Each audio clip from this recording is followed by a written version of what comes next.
Hello and welcome. My name is Meepolis, they, he, she, and today's pick is Period, followed by Grammatical Period.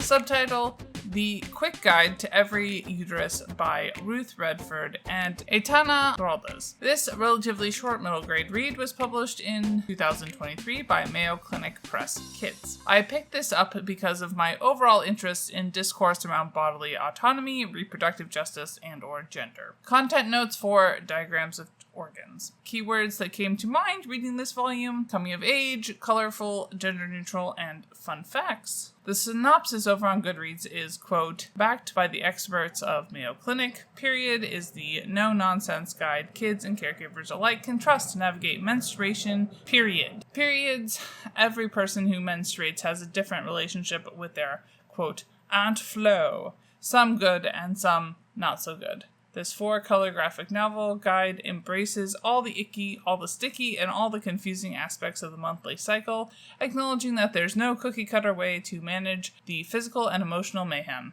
Filled with bite-sized tips, tricks, and inside medical information, this humorous, character-driven guide is the best friend you ever knew you needed. And with it fully gender, body, and sexuality-inclusive content, this is the no-judgement zone, whether you're dreading your first period or can't wait to throw a period party. You'll find all the answers you need right here. Mayo Clinic Press Kids creates empowering health and wellness content in partnership with pediatric experts. Proceeds from the sale of every book go to benefit important medical research and education and Mayo Clinic. End quote. Digging into the creative team, there seems to be nothing about Ruth Redford, except that they also wrote the Mayo Clinic Press Kids title, The Human Body, An Alien Guide. Well, that's according to DuckDuckGo. Goodreads does have some older picture book titles under that name as well. The writing in Period is very successful, succinct and highly informative, neutral and not dealing in absolutes. For example, quote, if you have a uterus, you will probably get your period. Something I learned about was that apparently PCOS is different for kids and adults, which makes sense, but hadn't actually thought about it. Aitana, on the other hand, does have a portfolio website, and according to their About page, they are, quote, a Spanish illustrator based in Barcelona. My work is based on a universe full of color and funny characters that transmit good energy, end quote. Which does certainly line up with how I saw their work in Period, which features a wide range of character designs, which, combined with the gender-neutral language about menstruation, cultivates the most visually inclusive and diverse book about periods that I've read so far. And since there isn't a story, everything we know about the characters is communicated visually.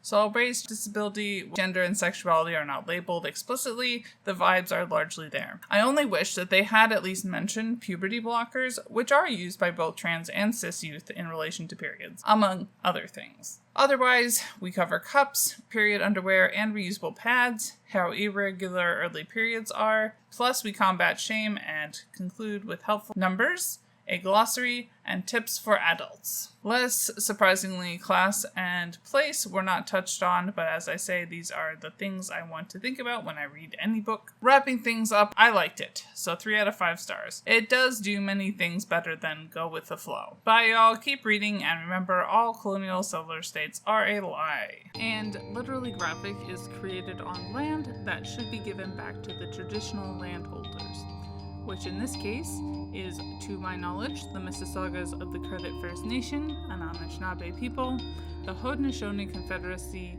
and the Huron-Wendat Nation.